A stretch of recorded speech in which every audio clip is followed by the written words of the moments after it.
हे ख्रिस्ता, आम्ही तुला भजतो आणि तुझी स्तुती करतो, कारण तुझ्या पवित्र क्रूसाद्वारे तू सर्व जगाचे तारण केले आहेस. प्रायश्चित्त काळातील एक महत्त्वाचा शब्द म्हणजे पश्चाताप. अगदी राखेच्या बुधवारपासून तर शेवटच्या दिवसापर्यंत आपल्याला पश्चाताप करण्यासाठी पाचारण केलं जात असतं. हा पश्चाताप शब्द कसा समजून घ्यायचा?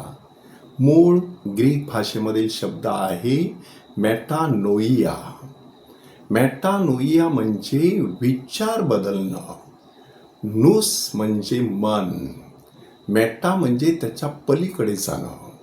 आपलं मन जसं विचार करतं त्यापेक्षा वेगळा विचार करण्यासाठी पश्चातापाची भावना आपल्याला पाचारण करत असते. आणि म्हणूनच हा पश्चाताप समजून घेण्यासाठी पाप काय आहे ते समजून घेणं गरजेचं आहे. ख्रिस्त सभा आपल्याला शिकवतं की पाप म्हणजे परमेश्वराच्या प्रेमाला दिलेला नकार. परमेश्वराची आपल्यासाठी असलेली योजना अत्यंत प्रेमाची असते, मात्र माणूस स्वतःच्या इच्छेप्रमाणे जीवन जगण्याचा प्रयत्न करतो. परमेश्वराची इच्छा उभ्या रेषेसारखी असते. माणसाची रेषा किंवा माणसाची इच्छा आडव्या रेषेसारखी असते. म्हणून त्या ठिकाणी दुःखाचा क्रूस आपोआप तयार होत असतो. म्हणून माणसाने विचार करायचा की मला माझा जो विचार करण्याचा जो प्रकार आहे, पद्धत आहे, ती योग्य आहे का? आणि त्याद्वारे पापाकडे पाहण्याचा आपला दृष्टिकोन तपासून पाहायचा.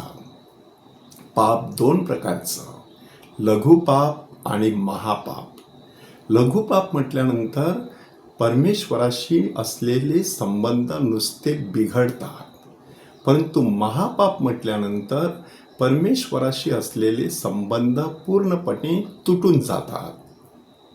म्हणून लघुपाप जे असतं ते मिस्सामधील सर्व शक्तिमान परमेश्वराजवळ व तुम्हा बंधू भगिनींजवळ ही प्रार्थना म्हणत असताना देखील त्या पापांची क्षमा होऊ शकते. मात्र पापांची क्षमा होणं हे पवित्र मिस्साबलीचं मुख्य कार्य नाही. ते कार्य प्रायश्चित्त साक्रामेंतामध्ये आहे. आणि म्हणूनच जितक्या लवकर शक्य होईल तितक्या लवकर प्रायश्चित्त साक्रामेंतामध्ये असं लघुपाप कबूल करणं गरजेचं असतं.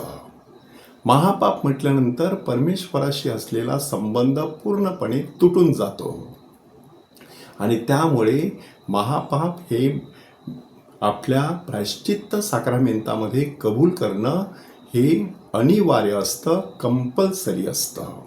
आणि त्याद्वारेच पुन्हा एकदा परमेश्वराशी आपला संबंध जोडला जातो. म्हणून आपल्याला प्रायश्चित्त साक्रामेंतामध्ये प्रायश्चित्त दिलं असतं, बऱ्याच वेळा प्रार्थनेच्या रूपात.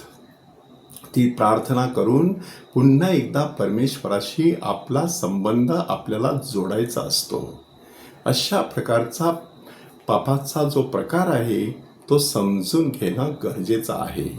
दुर्दैवाने आज माणसाची सत्सद विवेक बुद्धी अत्यंत बोथट झालेली आहे आणि म्हणूनच माणसाला पापाची जाणीव सुद्धा होत नाही. ही माणसाची अत्यंत भयंकर अशी अवस्था आहे. म्हणूनच माणसाला पश्चाताप करून आपल्या विचारात पूर्णपणे बदल घडवून आणण्याची गरज आहे. हा पश्चाताप सुद्धा दोन प्रकारचा असतो, पूर्ण पश्चाताप आणि अपूर्ण पश्चाताप. पूर्ण पश्चाताप म्हटल्यानंतर ह्या पुढे ही गोष्ट होणारच नाही ह्याचा मी निर्धार करत असतो, निश्चय करत असतो. पेत्र प्रभू येशू ख्रिस्ताची दृष्टी त्याच्यावरती पडताच ढळढळा रडू लागला. त्याला आपली चूक उमगली. त्यानंतर पेत्र तसाच राहिला नाही, तो पूर्णपणे बदलून गेला. परंतु जुदास त्याला केवळ अपराधीपणाच्या भावनेने पोखरून काढलं. तो आहे अपूर्ण पश्चाताप. अपूर्ण पश्चाताप स्वतःकडे आणि आपल्या पापाकडे पाहायला शिकवतो. परंतु पूर्ण पश्चाताप परमेश्वराकडे आणि नवजीवनाकडे पाहायला शिकवत असतो. तो भूतकाळाकडे नव्हे तर भविष्य काळाकडे नजर लावत असतो.